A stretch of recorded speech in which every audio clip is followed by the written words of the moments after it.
Bueno, ya no alcanzamos a hablar con el abogado que entró a otra entrevista, el abogado Epigmenio Mendieta, el abogado de los hermanos Farías, pero sí su colaboradora que nos tomó la comunicación, que le apreciamos, nos haya contestado.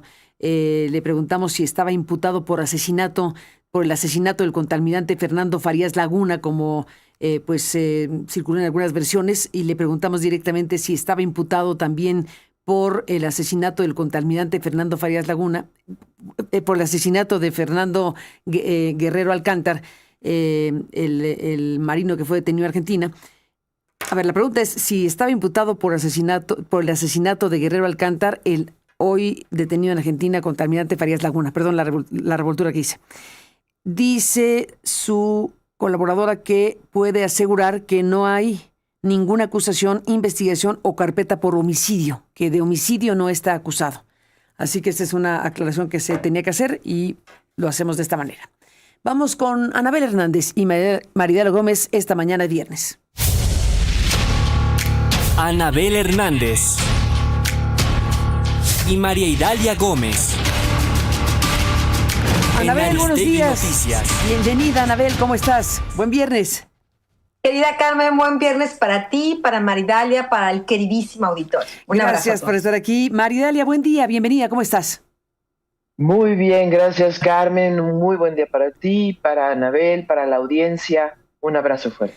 ¿Por dónde empezamos, Anabel Hernández? ¿La sí en México, como diría Manuel Buendía? Mira, Carmen, yo proponía esto, quiero hablar de eso, por supuesto, pero esta entrevista que acabas de hacer es una entrevista importante, Carmen. Es importante. Retomemos el hilo, me parece muy bien.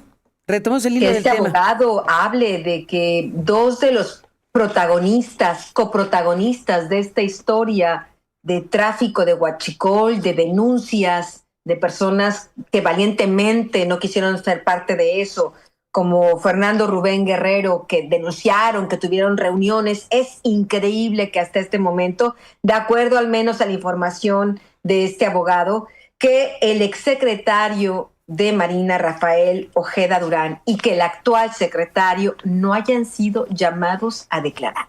Increíble. No es posible pensar en una investigación seria sin pensar en esto, ¿no crees? Totalmente de acuerdo. Sí, es que me parece inconcebible que no sean llamados. Y después que diga que al menos muchos de los personajes, nombre por nombre, señalados por Fernando Rubén Guerrero en su carta de denuncia, tampoco hayan sido llamados a declarar.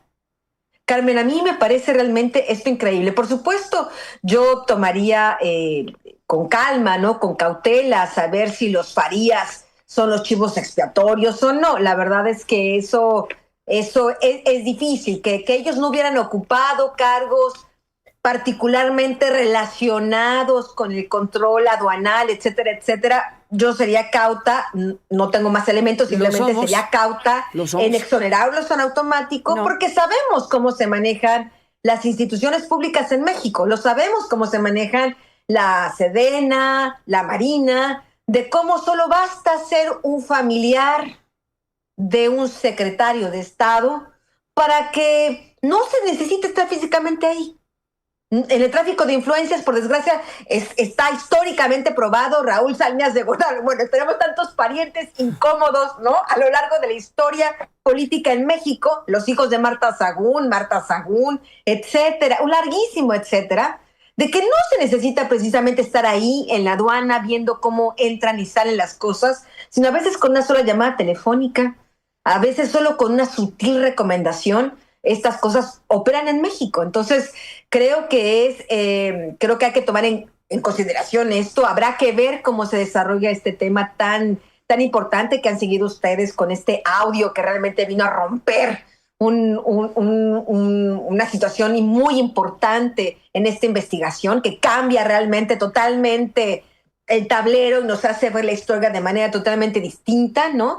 Cómo la Secretaría de Marina no ha dado la información suficiente, no ha dicho quiénes estaban, como tú decías, quiénes son estos dos personajes. Pues la Marina lo debe saber, pues ocurrieron en sus instalaciones. No creo que ahí cualquiera, tú, yo, Maridalia, podamos entrar a tomarnos un café con quien querramos, ¿no? No, hay bitácoras, hay filtros de seguridad, uno tiene que registrarse con identificación oficial, etcétera, etcétera. Entonces, A mí lo que me huele muy mal es que no solo con Gertz Manero, sino pareciera que esto continúa ahora con esta Ernestina Godoy, que las cosas pareciera no quieren llegar al fondo. ¿Qué dices, Maridalia, sobre el tema para no perder el lío de las cosas? Mira, me parece que los trabajos que has hecho realmente junto con esta entrevista han ido documentando y prácticamente acorralando a la autoridad, Carmen, a no poder echarse para atrás ni mirar a otro lado ni componer las cosas. Creo que no tiene desperdicio ninguna de las cosas que fue narrando el abogado y que aunque va a tardar un poco, no mucho, el traslado a México, y esto va a implicar que vamos a conocer y se va a abrir ahora sí a mayor conocimiento y ver todos los elementos. Creo que esta captura allá en Argentina nos lleva a pensar que no va a haber escapatoria para el exsecretario de la Marina, definitivamente. Estos elementos, en principio porque esto ocurre tradicionalmente en los procesos judiciales, las traiciones es cuando ya se dan, cuando surgen, ¿no? Evidentemente, cuando se dan las traiciones porque cada quien quiere presentar su inocencia, ¿no? Pero me llamó mucho la atención que recuperaste el audio de Gertz Manero, ¿no? Que le gustaba ser muy espectacular en sus afirmaciones, teatral, ¿no? Y millones de dólares incautados y esto, y ver que todavía no avanza lo suficiente y que esta cadena de corrupción no ha terminado por limpiarse dentro de las dependencias y detener a todos los involucrados, sea de cualquier nivel, rango, posición o incluso grado de complicidad o por omisión o por acción, pues te llevas a ver que era un acto teatral del fiscal y que sigue siendo un acto de encubrimiento institucional. Y esto pues es cuenta de la Fiscalía General de la República, no hay más.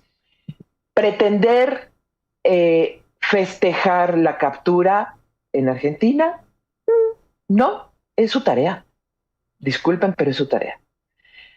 Eso sí, es importante que la hagan porque tenemos decenios que no se había hecho, ¿verdad? Que la impunidad rondaba los gobiernos, ¿no? A discreción, beneficio. Pero creo que justo ahora, una vez que aterrice en México, vamos a poder abrir aún más esta caja de Pandora y que será la oportunidad, verdaderamente la oportunidad de que una fiscal demuestre de qué está hecha y a quién sirve, si es a la nación, al Estado, ¿no? Y veremos si un gobierno está dispuesto a sostenerse sin tambalearse lo suficiente para detener y nombrar, porque eso es muy importante, a todas las personas relacionadas e involucradas. Entonces, creo que el trabajo de Aristegui Noticias, Carmen, ha ido documentando y acorralando a las autoridades. Déjenme, gracias por el comentario, Anabel y Maridalia. Déjenme recuperar lo que dijo Sheinbaum esta mañana en su conferencia matutina. Le preguntaron, obviamente, de esta detención. Permítame presentar esto. Preguntarle, ¿qué reporte le dieron en el Gabinete de Seguridad de la mañana sobre la detención del contraalmirante relacionado con este tema del huachicol? El fiscal fue detenido en Argentina, hay un proceso complejo para devolverlo. ¿Qué le reportaron, Presidenta? Bueno, como saben, cuando llegamos se encontró se dio conocimiento a la Secretaría de Marina a través de la aduana de Tampico, fue, ¿no? Chécame, Belmont, no me acuerdo si fue Tampico, creo que sí, ¿no? De Tampico, de la llegada de un buque que tenía combustible y que estaba reportando un permiso temporal de que traía otro producto y no combustible. Cuando se hacen todos los análisis, pues se encuentra que tenía diésel, que estaba entrando de contrabando al país, porque no quería, al entrar con un permiso que no dice combustible, no pagan los impuestos. A partir de ahí se tomaron una serie de medidas. La primera medida es que se prohibió que el combustible entrara de manera temporal a México porque había permisos temporales. Entonces ya no puede entrar con un permiso temporal. Si el combustible llega al país, pues es porque se va a consumir en el país. Segundo, pues mayor vigilancia. Tercero, un trabajo que ha estado haciendo la Secretaría de Energía muy importante para la trazabilidad del combustible que entra a través de las aduanas, del combustible importado. Y el cuarto, se inició una investigación con la Fiscalía General de la República, que se sumó a investigaciones que tenía la Fiscalía de algunas denuncias que se habían hecho previamente, que aquí lo informó en su momento el fiscal Gertz Manero. A partir de ahí se piden órdenes de aprehensión que señala la investigación, y había algunas personas de la Secretaría de Marina que estaban involucradas en este caso. El almirante el secretario de la Marina, pues fue muy serio y muy rígido en decir: cualquier persona de la Marina que haya estado involucrado en una situación de ilegalidad, se presenta la denuncia a la Fiscalía General de la República. A partir de ahí se detienen algunas personas, y otra persona, que es la que se detuvo el día de ayer, se fugó del país. Y el día de ayer, a través de Interpol, que son estas fichas rojas que se emiten en todo el mundo, fue detenido, está en este momento en Argentina, y se están haciendo todas las gestiones necesarias con el gobierno de Argentina, de la Fiscalía General de la República y Relaciones Exteriores, para ver si puede haber una deportación, porque él entra con un pasaporte falso a Argentina. Entonces está solicitando la deportación, y en caso de que no fuera así, pues ya se establecería las condiciones de extradición. Pero estamos esperando pues que haya deportación. Es lo que dijo la presidenta Anabel Hernández esta mañana, hace ratito. Bueno, Carmen, sí, yo tomé ahí algunas pequeñas notas, ¿no? Habla como si estos personajes, los hermanos Farías, que ni siquiera es capaz de decirlos con nombre y apellido, fueran cualquier tipo de personaje. No, eran sobrinos directos del exsecretario de Marina, el señor Rafael Ojeda. Y cuando cita la conferencia de prensa del actual secretario de la Defensa Nacional, el actual secretario de Marina, Raimundo Morales, que dice muy seguro de sí mismo que caiga quien caiga, que no importa quién esté involucrado, bueno, pues gracias al audio que ustedes dieron a conocer, sabemos que él de una manera estaba involucrado en el sentido de haber tenido conocimiento directo de los hechos de una persona que, en vez de darle todas las garantías y seguridad que correspondía, dada la denuncia tan grande que estaba haciendo Fernando Rubén Guerrero, en vez de hacer eso, lo matan justamente, dijéramos ahora sí que poco más o poco menos, se puede decir así, en las narices del secretario de Marina, que ya sabía que esta persona estaba en una situación muy delicada, que había tenido el valor de denunciar y que no se le protegió. Entonces yo diría que en esta propia conferencia de el señor Morales, pues tuvo que haber dicho, incluyéndome a mí, ¿verdad? Incluyéndome a mí, tendría que investigarme a mí, ¿verdad? Porque no fui capaz de proteger a una persona y en mis narices lo matan. Antes incluso de que pudiera llegarse a la verdad al fondo de las cosas. Entonces me parece, Carmen, que la presidenta de México está en un problema muy grave. Yo veo, y no sé ustedes, pero yo sí la veo cada vez más descompuesta. Cada vez que le llegan estos goles, la veo cada vez más fuera de posición, dijéramoslo. Y luego por eso el embajador Ronald Johnson habla de que en México con esta corrupción no puede crecer las inversiones, y luego tenemos el tema de las operaciones secretas de la CIA, y en realidad todo va junto con pegado, Carmen. En realidad todo es parte de una misma origen de problema. El altísimo nivel de corrupción en México, al más alto nivel. Y aquí de nuevo cuenta, es un ejemplo de los hermanos Farías, es un ejemplo muy claro. al más alto nivel, porque son los sobrinos de quien en ese momento era el secretario de Marina. Si esto no es hasta el más alto nivel en esa dependencia, yo no sé entonces de qué estamos hablando. Entonces, es por eso el alto índice de criminalidad, el alto índice de corrupción, el alto índice de impunidad, y que la presidenta de México, perdón, pues, con todo respeto, o está fuera de cancha, y si está fuera de cancha, que saque la tarjeta blanca y diga, disculpen ustedes, no sé ni dónde estoy parada, o que deje de engañarnos y que nos digan las cosas como son. Maridalia, ¿qué dices de lo que dijo la presidenta esta mañana? Pues mira, son tiempos tan difíciles los que estamos viviendo, inciertos, y en donde los intereses de estas superpotencias están colocados aplastando cualquier otro interés que no sea el suyo, y eso incluye países y visiones. Pues realmente lo que yo sigo insistiendo es que pues vemos que no tiene el gabinete que debería de tener la presidenta. O sea, en estos tiempos tan inciertos, en estos tiempos en donde llegó a toparse con una corrupción acumulada por décadas, en donde se destruyeron instituciones y en donde fracturaron muchos elementos, y que además hicieron pactos políticos que fueron haciendo encubrimientos desde Zedillo, Salinas, bueno, nos podemos ir más allá, por supuesto, ¿no? Por López Portillo, Miguel de la Madrid, Fox, Calderón, una serie de pactos políticos que llegar a desenredar esta madeja, y de verdad que me van a decir que la justifico, no la justifico.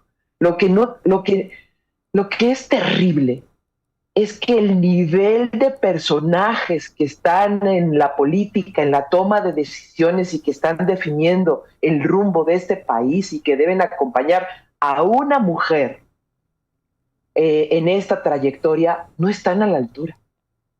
No están haciendo su tarea de inteligencia, de contrainteligencia, de procuración, de prevención, de procuración de justicia y de prevención de seguridad.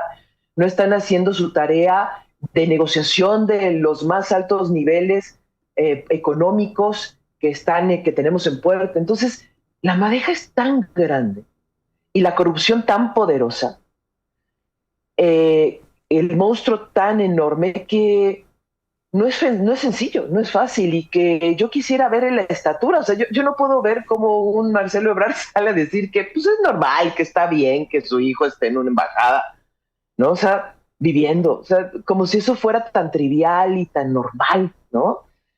Es inmoral, probablemente no ilegal, pero es inmoral.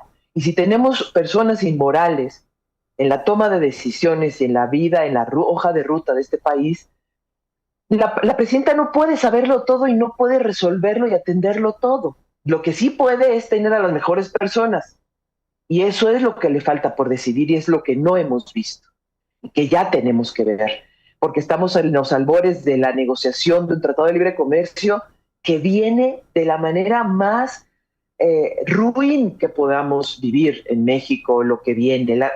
A ver, ayer Donald Trump nos estuvo diciendo claramente, y así sin ninguna duda, es que México, que él tiene que actuar porque pues México no puede.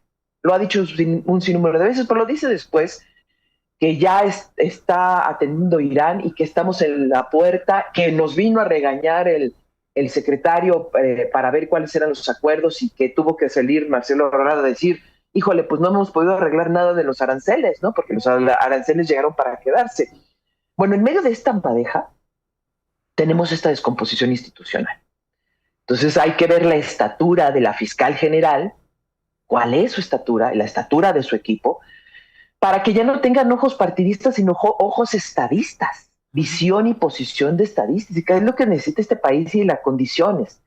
Es porque se nos están metiendo por toda la casa. O sea, lo que vimos de la CIA en Chihuahua, explica esta descomposición. Y no sé si quieren que ya entremos a ese tema. Entremos a ese tema porque estamos en la parte final. Cerremos la mesa con ese tema, María Idalia. ¿Qué decimos de la CIA en México? A ver. A la memoria de Manuel Buendía. A la memoria, sí. De Manuel, un libro estupendo. Bueno, la presencia de la CIA sí es histórica. Han sido sacados de este país varias veces, no solo la CIA, el FBI, porque han prácticamente tenido el control de estos espacios, ¿no?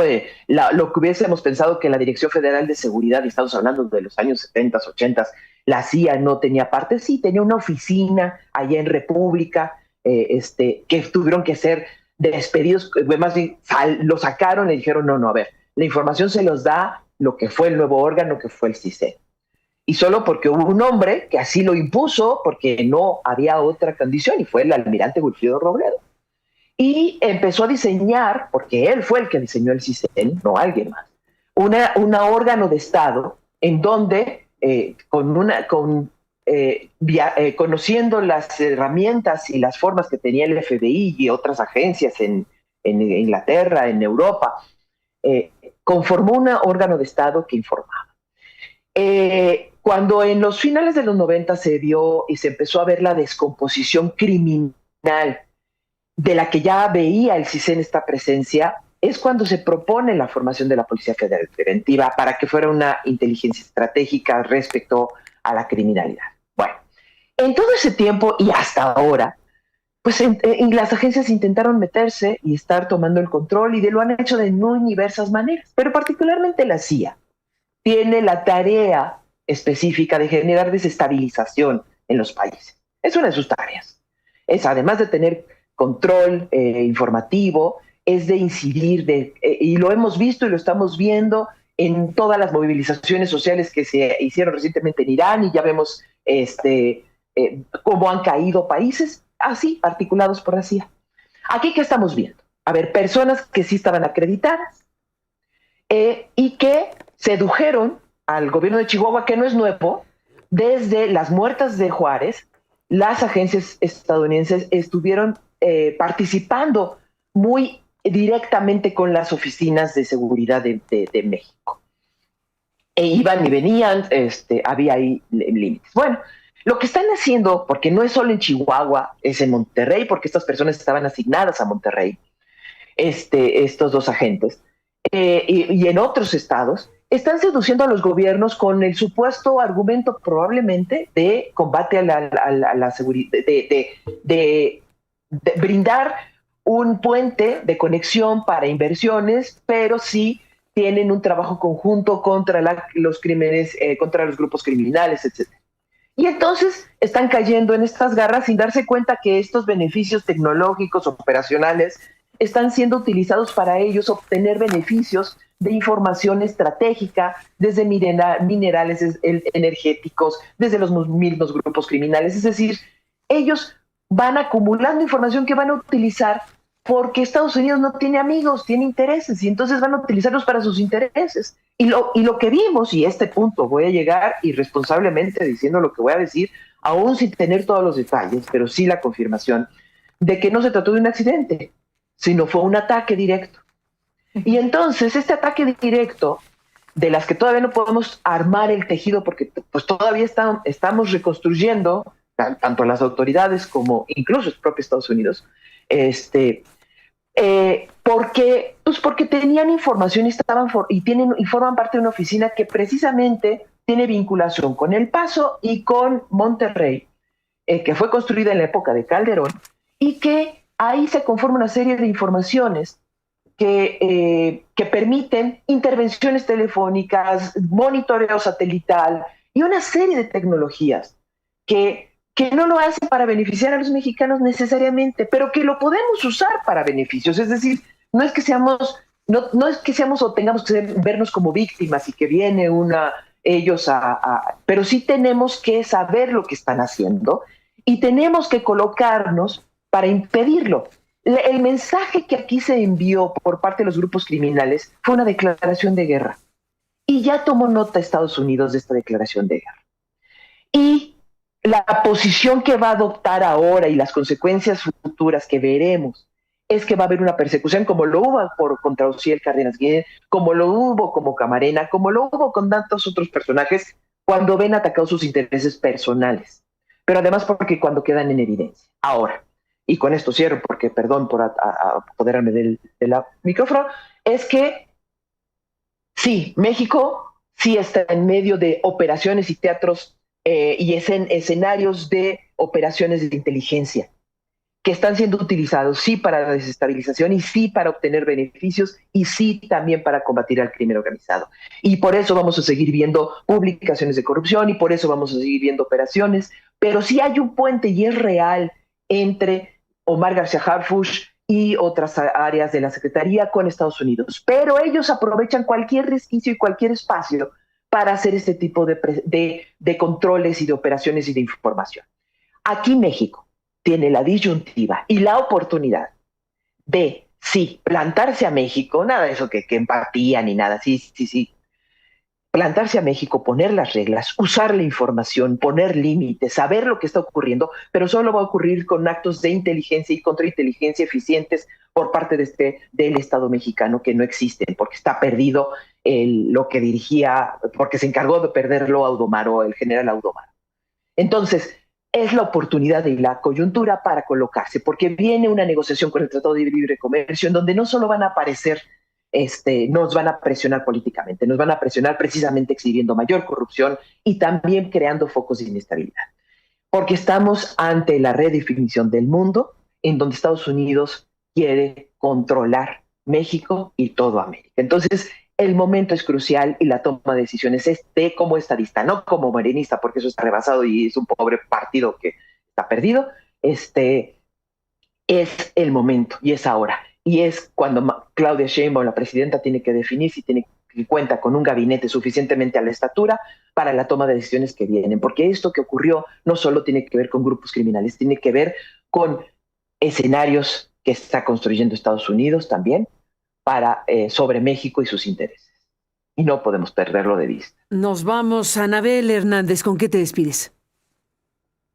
Bueno, Carmen, el tema de la CIA en Chihuahua, yo me iría mucho más a la historia más reciente. Recordarás que desde enero estaba comentando, y creo que también lo comentó la propia Maridalia, de que había la información clara de que la propia presidenta Claudia Sheinbaum, por debajo de la mesa, sin informar a la ciudadanía, haciéndose así como que la Virgen le habla, aceptó bajo presión del gobierno de Estados Unidos que agentes de las fuerzas del orden de ese país participaran directamente en operativos en México. El problema es que la presidenta nunca le informó. Hemos sabido del tema, por ejemplo, de la detención de Ryan Wedding, cuando vino directamente el jefe del FBI a detenerlo, a hacer un operativo y detenerlo. La presidenta, el embajador, tratando de ahí cuidar las formas, parchando la situación que se salió de control, diciendo, no, en realidad se entregó. Ya dijo su abogado que no se entregó. Vino el FBI a capturarlo en territorio nacional con el conocimiento de la presidenta y de su gabinete de seguridad.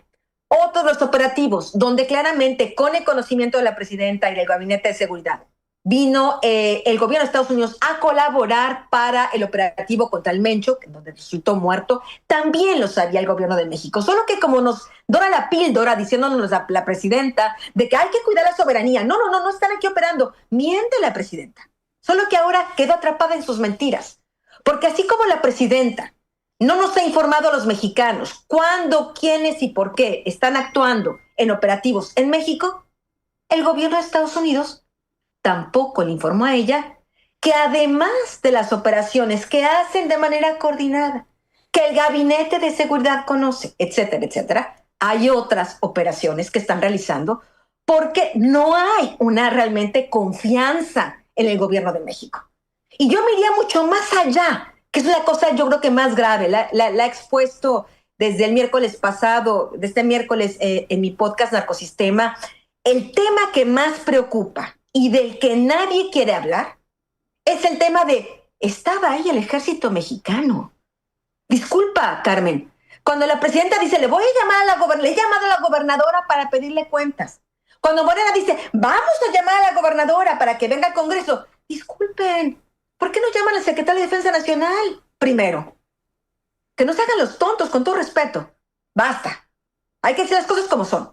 ¿Por qué no llama primero al secretario de Defensa Nacional, que depende de ella, que ella puso en ese puesto, el general Trevilla, y que le diga por qué el ejército estaba participando en operaciones con la CIA en Chihuahua sin informar a la presidenta, sin informar a todo el gabinete de seguridad? Dame un segundito aquí. A mí lo que Dame me un segundito informa, aquí. Te interrumpo. a mí lo que me informa Sí. por parte del gobierno de México, ¿Qué? miembros del gobierno de México, es que además de las operaciones que Claudia ha aceptado por debajo de la mesa, escondidas de los mexicanos, pero que ha aceptado, hay otras operaciones que el ejército mexicano, áreas del ejército mexicano, está haciendo de manera unilateral con el gobierno de Estados Unidos sin informar al gobierno de México, a las áreas de seguridad de México, como en su momento hizo la Marina en el sexenio de Felipe Calderón, que llegó un momento que hacían un grupo de élite, incluso yo lo publiqué en su momento, el reporte Índigo, hubo un contrato, te recordarás, entre la Marina y un área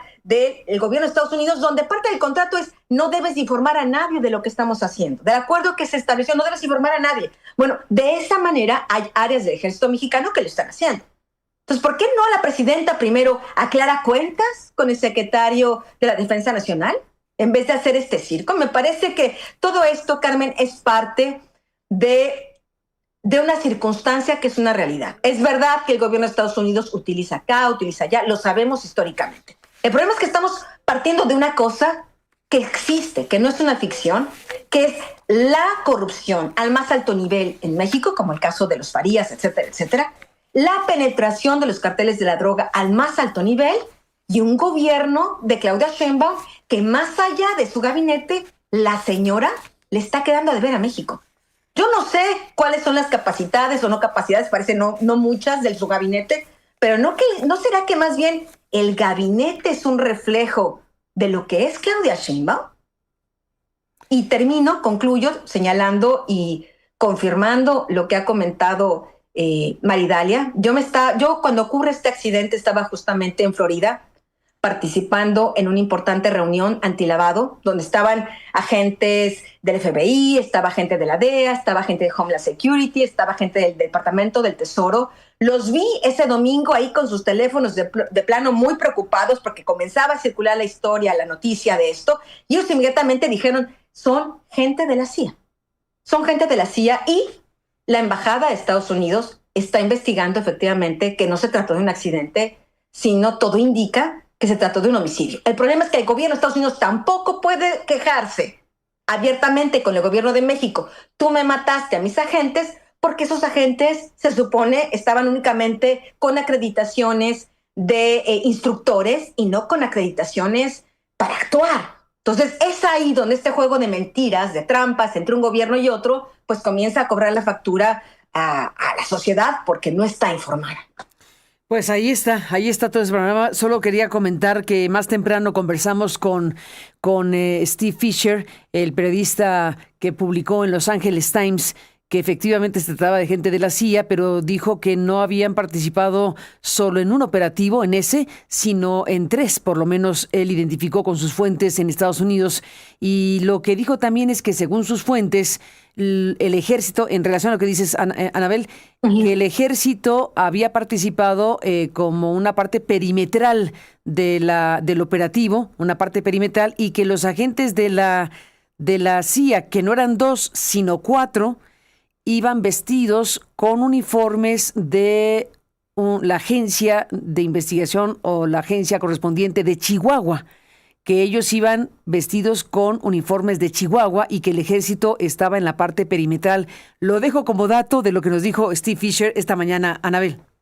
Yo vería muy difícil, Carmen, que la Sedena, al menos el grupo de militares que participó ahí, que tengo entendido hubo una participación mucho más intensa que perimetral, y te lo estoy diciendo por parte de fuentes del gobierno de Estados Unidos. Uh-huh. Una participación mucho más intensa que perimetral, y sería realmente imposible que la Secretaría de Defensa Nacional, así fueran vestidos de payasos, con todo respeto, no lo supiera. Es como te recordarás el operativo en Mazatlán, donde la Marina va con gente de la DEA, sí, gente de la DEA vestida con uniformes de la Marina, pero saben que es de la DEA y participan en la captura directamente in situ del Chapo Guzmán en Mazatlán, Carmen. Estos operativos son comunes. El problema es, ahí es ahí donde está atrapada la señora Sheinbaum, que ella habla de la soberanía, que jura y perjura que eso ya no ocurre, que esto ya no está pasando.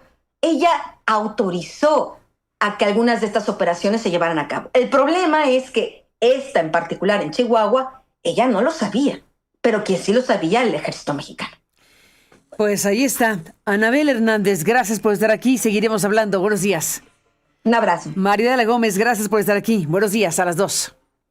Al contrario, gracias y muy buenos días. Volvemos. Gracias por estar aquí.